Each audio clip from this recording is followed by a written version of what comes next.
श्री राम। नमस्कार। आज 24 अगस्त 2020 श्रीमद् भगवद गीता विश्लेषण भाग 40। हम लोग ज्ञान कर्म संन्यास योग ये योग देख रहे हैं।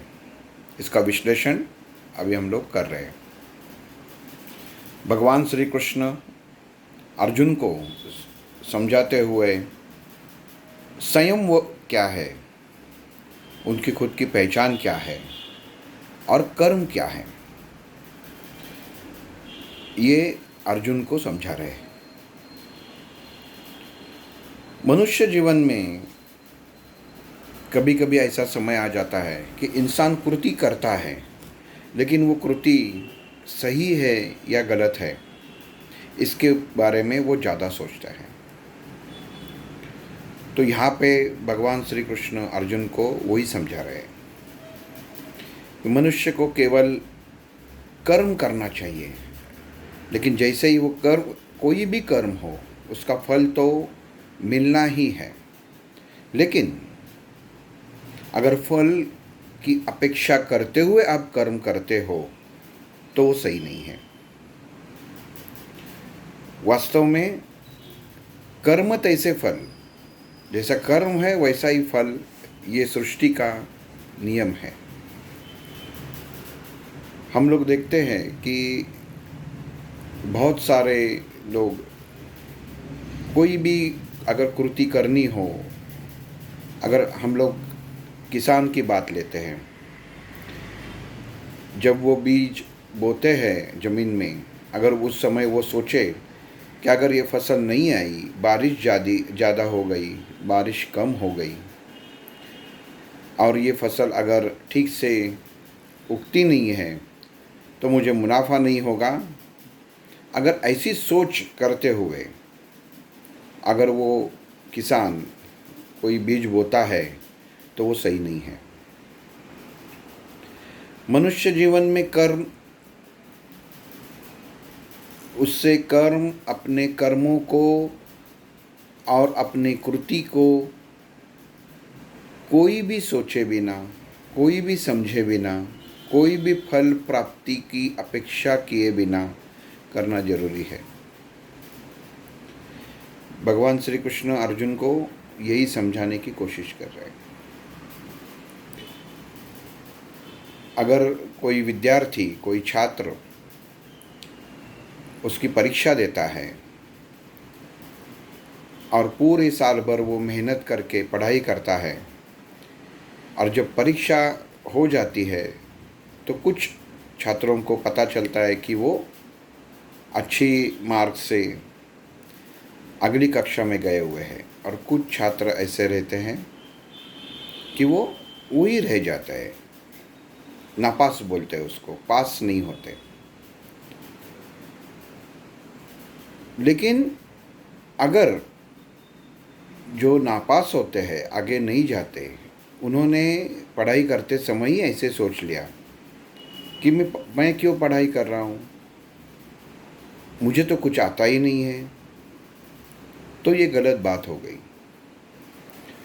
सुख दुख, अच्छा और बुरा, ये दोनों ही एक साथ हाथ में हाथ लेके चलते हैं।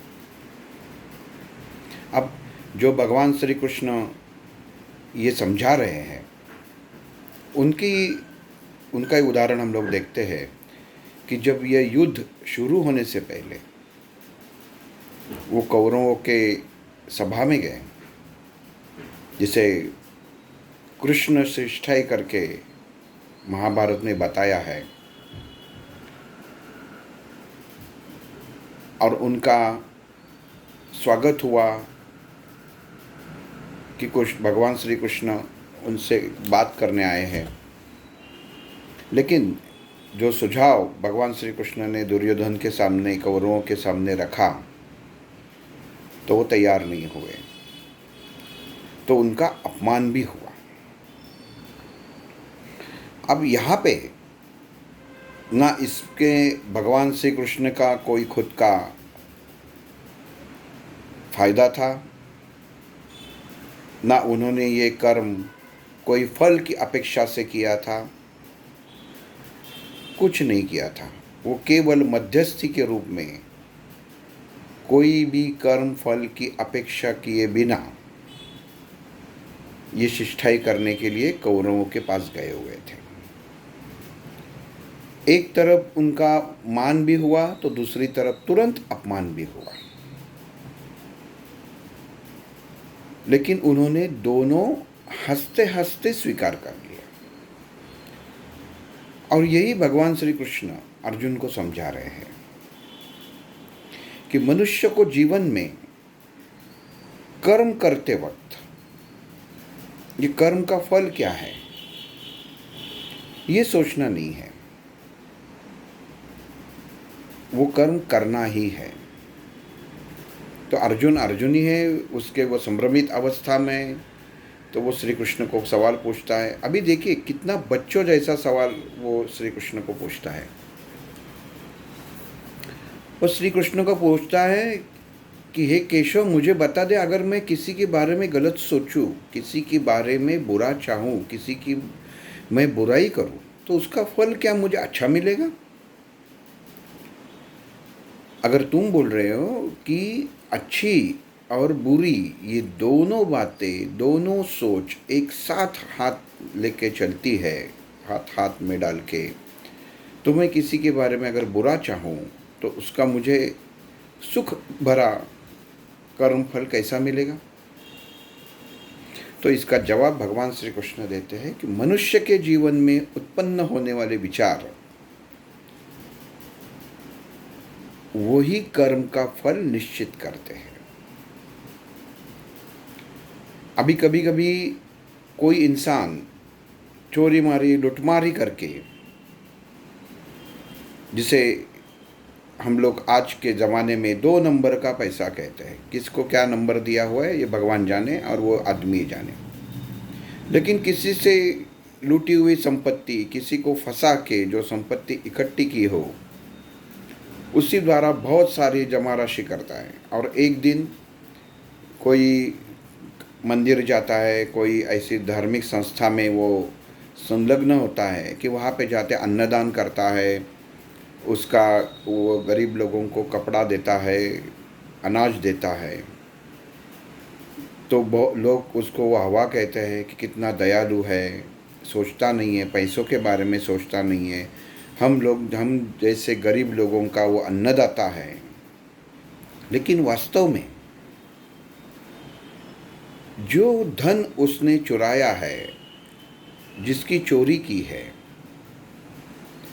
हम लोग एक उदाहरण के लिए लेते हैं कि उसने 100 रुपये की चोरी की है तो वो 20 रुपये का अन्नदान करता है, दान करता है। ये क्यों करता है कि 80% 80% जो धन उसने जमा किया हुआ है उससे लगता है, उसका मन ये सोचता है कि मैं अगर ये 20% दिया हुआ हूँ, अन्नदान किया है, वस्त्रदान किया है, तो निश्चित ये सब लोगों का आशीर्वाद है मेरे साथ, तो जितना बाकी का चुराया है वो मुझे हजम हो जाए, ये सोच। अब ऐसे सोच में आज समाज में 99% ऐसी बातें हो रही है। एक जगह चोरी करना और दूसरी जगह दान देना। इसका फ़ायदा क्या है? आदमी सोचता ही नहीं है। आपने दान धर्म किया वो सही है, लेकिन चोरी कितनी की? इससे तो ये कर्म के फल से तो आप भाग नहीं सकते, इसका कर्म का फल तो आपको भुगतना ही है। और उसे लगता है कि जो लोग मुझे इसके, जो मैंने उनको अन्न वस्त्र दिया है उसके लिए मुझे आशीर्वाद देंगे, मेरे कुटुंबीय, मेरे परिवार उसकी वजह से बच जाएंगे, उनकी वो शुभाशीर्वाद से किसी को तकलीफ़ नहीं होगी, कोई शारीरिक याचना नहीं होगी, तो ये बहुत गलत है। हमने पिछले कोई भाग में देखा है कर्मयोग में कि इंसान अगर दान भी देता है, दान का जो महत्व उस समय मैंने बताया था कि अगर इंसान कोई दान भी देता है तो वो दान का जो धन है, नहीं तो वो अनाज है, वो उसके खुद की कमाई से होना ज़रूरी है और वो कष्ट करके कमाई होना ज़रूरी है। अगर वो ऐसा नहीं है तो वो दान देने वाला भी गलत है और जो दान लेता है उसे तो मालूम नहीं होता कि इसने चोरी की है या नहीं है, लेकिन वो भी इंसान को उसका पूरा आनंद मिलता नहीं है। क्यों नहीं मिलता?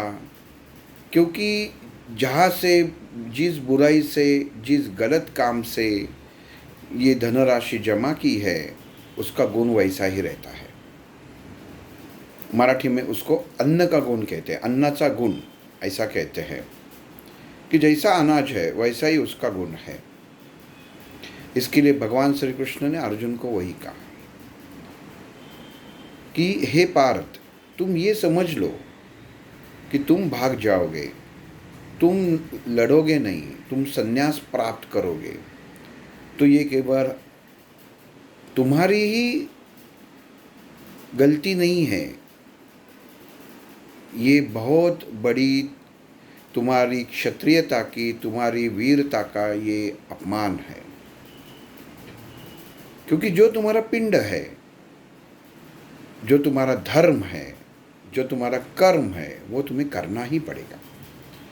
तुमको केवल कर्म करना है, उसका नतीजा अच्छा होता है या बुरा होता है ये सोचना तुम्हारा काम नहीं है। अगर कोई शिक्षक कक्षा में सिखाते हैं, अगर वो ऐसा सोचेंगे कि मैं सिखाता हूँ तो कोई एक आधो बच्चे जो विद्यार्थी है वो अगली कक्षा में नहीं जाएंगे तो फेल हो जाएंगे, इससे मेरा खुद का पढ़ाने का एक कॉन्फिडेंस रहता है वो कम होता है, तो वो गलत बात है।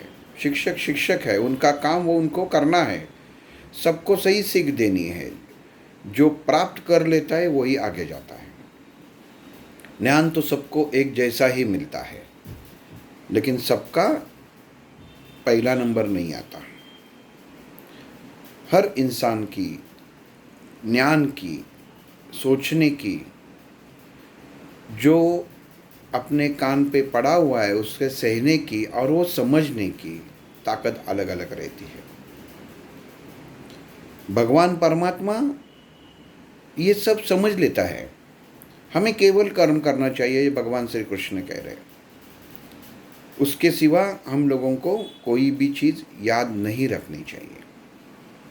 जिनको समझना है वो समझ लेते हैं। आप कैसा कर्म करते हैं, अगर आप आम खाते हैं तो आपको मन में सुख, आपको शरीर को लगता है, मन को लगता है कि मुझे आम खाने से मेरा मन प्रसन्न होता है, तो सही है। लेकिन अगर ज़्यादा खाते हैं तो उसको शरीर के ऊपर असर होता है। लेकिन मेरे शरीर के ऊपर असर होगा, मेरे शरीर के अंदर की शक्कर ज़्यादा बढ़ जाएगी, ये सोच के अगर आम नहीं खाएंगे तो ये गलत बात है। क्योंकि अच्छा और बुरा ये दोनों साथ में ही चलता है।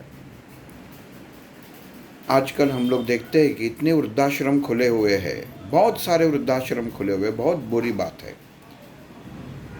और उस समय वो वही बच्चे, वही लड़के, वही लड़कियां अपने माँ बाप को वृद्धाश्रम में रखती है, जिनके लिए माँ बाप ने भगवान के सामने बहुत सारे नवस किए हुए रहते हुए, व्रत रखा हुआ रहता है। उसके बाद वो बच्चे का जन्म हुआ रहता है और बड़ा हो के बच्चा क्या करता है, अपनी माँ बाप को वृद्धाश्रम में रख देता है। अब जिस समय, जिस वक्त यही माँ बाप को बच्चा नहीं हो रहा था, तब उसने भगवान के सामने व्रत रखा, नवस किया, भोग लगाया और कहा कि मुझे बच्चा होने दो। अगर तब भगवान ने उन्हें कह देता कि अब मैं आपको जरूर, आपका अब जो साधना कर रहे हैं, समर्पित भाव जो आपका है, उससे आपको जरूर बच्चा हो जाएगा, लेकिन आगे जाके यही लड़का, यही लड़की आपको वृद्धाश्रम में अलग से रखने वाली है, तो क्या उस समय वो माँ बाप वो बच्चे को जन्म देते? नहीं देते। वो कहते थे अगर दूसरे ने सोच लिया कि ठीक है हम लोग हमारे बच्चों के ऊपर अच्छे संस्कार करेंगे, तो एक तो अभी वही बच्चों ने माँ बाप को वृद्धाश्रम में रखा, तो पहली बात ये हो गई कि अपने संस्कार सही नहीं किए, और दूसरी बात ये हो गई ये आपका कर्म का फल है जो आपको बच्चों से अलग दूसरी जगह जाके रहना पड़ रहा है। देखिए दोनों बात अगर आप सोचेंगे तो केवल एक ही कर्म के दो फल है, एक अच्छा है एक बुरा है। वृद्धाश्रम में उनको खाना पीना नहीं मिल रहा है, क्या मिल रहा है, उल्टा समय पे मिल रहा है, लेकिन जो भावनिकता होती है, जो अपनापन होता है, वो वहाँ पे मिलता नहीं है, उसका आनंद वहाँ पे मिलता नहीं है। बाहर का खाना कितना भी सजाया हुआ हो, कितना भी अच्छा हो, लेकिन वो बाहर का ही रहता है, बाहर का ही उसको खाना बोलते हैं, उसको घर का खाना बोलते ही नहीं है, उसमें प्यार नहीं होता। जब कोई आचार्य होटल का, उपाहारगृह का खाना बनाता है तो उसके मन में वो भाव नहीं रहता, वो केवल अपने नौकरी के लिए, पैसों के लिए, तनख्वाह के लिए वो काम करता है, उसके मन में कोई भी प्यार भाव नहीं रहता। लेकिन जब यही चीज़ घर में पत्नी नहीं तो माँ बहन करती है, वही चपाती बनाती है, वही सब्जी बनाती है, तो उसके अंदर प्यार होता है। इसके लिए उसकी जो चव होती है, टेस्ट, वो अलग होती है। उसकी स्तुति आप किसी के साथ भी नहीं कर सकते, बाहर का बाहर ही रहता है। और यही भगवान श्री कृष्ण ने उस वक्त अर्जुन को कहा है कि कर्म करना केवल तुम्हारा कर्तव्य है, उसका फल अच्छा है या बुरा है, दोनों साथ में लेके ही चलना है, अच्छा भी होने वाला है, बुरा भी होने वाला है। उस समय क्या हुआ, कौरवों की सेना तो समाप्त हो गई, युयुत्सु छोड़ के सब कौरव मर गए, और ये भी आखिरी क्यों बचा, ये पांडवों के साथ था, बाकी सब मर गए। पांडव सेना में भी बहुत सारे मर गए। केवल ऐसा नहीं हुआ कि धर्म के बाजू से जो लड़ने वाले थे उसमें से किसी की हानि नहीं हुई, इनके बाजू के भी मर गए, उनके बाजू के भी मर गए, लेकिन कौरवों के बाजू के जो सैनिक मरते हैं, जो मरे हुए हैं, उनके मरने के ऊपर शोक नहीं है, क्योंकि वो दुश्मन है, अधर्मी थे, तो उनके ऊपर सुख आता है, आनंद होता है। और पांडवों के जो दल में वीर थे, सैनिक थे, वो मरे तो वो दुख होता है, क्योंकि वो अपने थे, अधर्म से लड़ते लड़ते वो वीरगति प्राप्त कर गए। कहने का मतलब ये है कि सुख और दुख दोनों साथ साथ ही चलते हैं, अलग चलते नहीं है। और जो हम लोगों का समर्पित भाव रहता है उसे भगवान परमात्मा समझ लेता है, हम किस भाव से जा रहे हैं। आप कितना भी भगवान से छुपाने की, चुराने की कोशिश करो, ये नहीं होता। एक उदाहरण मैंने पिछले बार कोई तो लेख में, मेरे लिखान में लिखा हुआ था, वो आज एक यहाँ पे भी वापस बताता हूँ कि किसान अपने लड़के को मिलने के लिए विदेश जाता है, और विदेश जाने के बाद उसको पता चलता है कि यहाँ पे कोई मंदिर नहीं है, तो अब मैं क्या करूँ। उसे तो किसान को रोज़ आदत हो जाती है, आदत थी कि किसी भी हालत में मंदिर में जाके प्रार्थना करे, तो उसका मन थोड़ा खट्टू हो जाता है। तो बेटे को पूछता है कि बेटे यहाँ पे कोई मंदिर नहीं है क्या। अभी वो किसान है, उसकी सीख उतनी नहीं है, और ज्ञान से आदमी की ऊंचाई ज्ञान से बढ़ती है, और कोई कोई बहुत साल के, जो इंग्लिश में एक्सपीरियंस बोलते हैं, उससे बढ़ती है। अनाड़ी रहते हैं लोग, हमारे बुजुर्ग, हमारे की उम्र 90 साल की रहती है, कुछ सीखा ही नहीं रहती, लेकिन हम लोगों से ज़्यादा तजुर्बा उनको रहता है। तो वैसा ये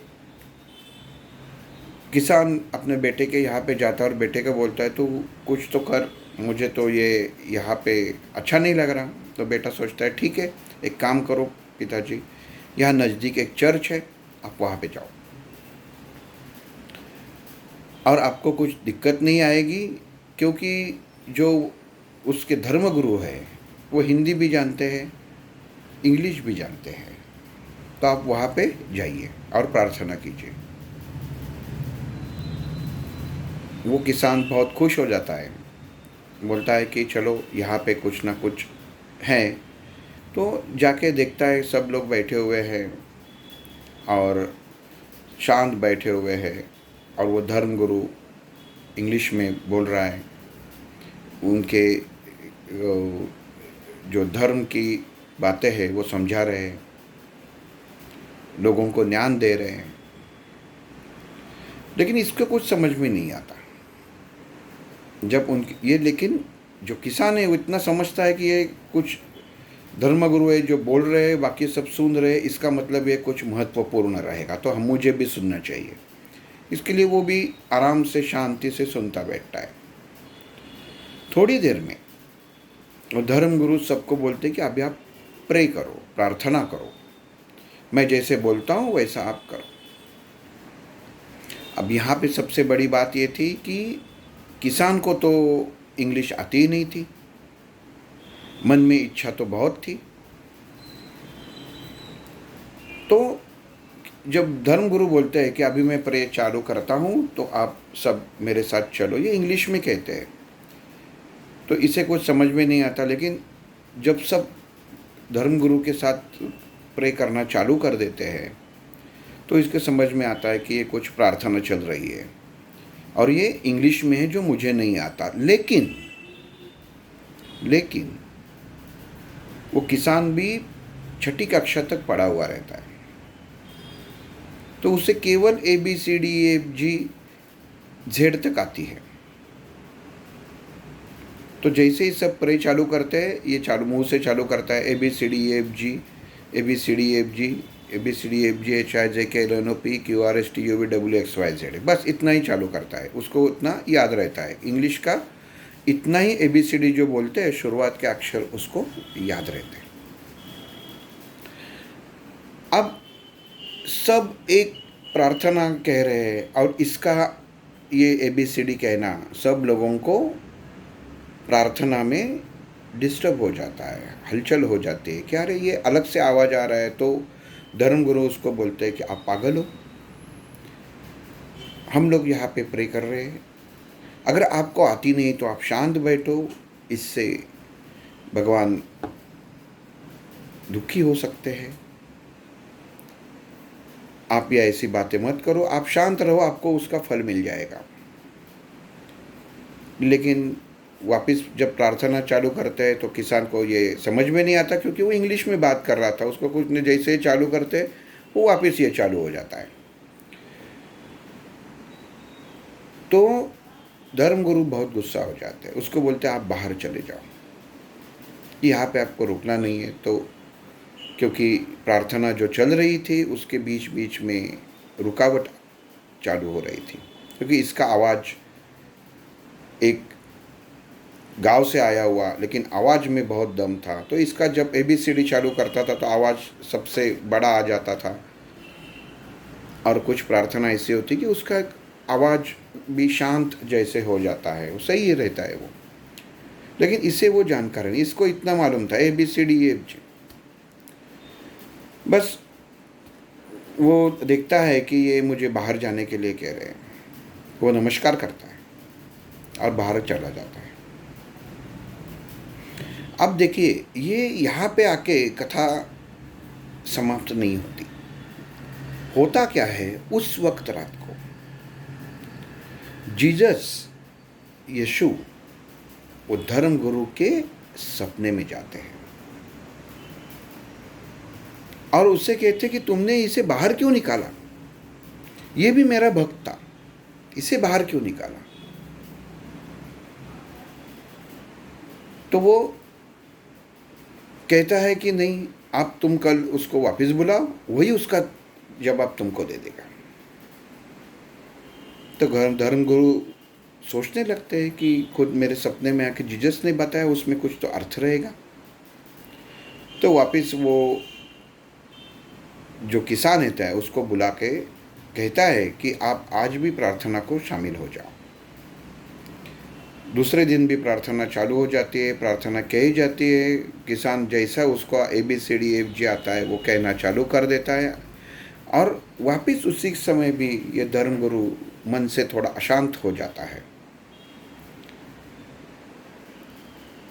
और वापस किसान के सामने आता है और कहता है कि कल मेरे सपने में जीसस आए, खुद यीशु जी आए, उन्होंने कहा कि ये आपको जवाब देगा।